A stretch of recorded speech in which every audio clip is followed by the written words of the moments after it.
لجلطة القلب 80% الساعة 8 الصبح. يا الله، تزعل 80% مثلا من جلطات القلب بتحصل الساعة 8 الصبح بس. والمخ 80% الساعة 8 الصبح. فراجل ألماني بيشرح ألماني لا علاقة له بينا، فبيقول تفسير هذا فعلا دي حقيقة إن الساعة 8 الصبح أسوأ وقت للشرايين، أسوأ وقت. فقال لي حضرتك لما بتنام بالليل الدورة الدموية بتبطأ طبعا، يجلط الدم.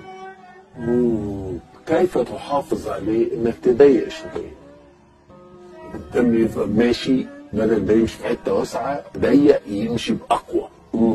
ففي ماده بتطلع اول ما احط راسي على المخده الماده تطلع تضيق تضيق تضيق في الشرايين. 8 الصبح اسوأ وقت للضيق تحصل الجلطه. حلو. الالماني قال ما عدا اللي يقوم وينام، ما عدا اللي يقوم وينام تاني. الله اكبر. يكسر الماده دي يبقى 8 الصبح فيري سيف، مفيش اي مشكله عنده. والله يا شيخ خالد انا كنت في المؤتمر ده بكيت وطلعت سجدت. الصلاه خير من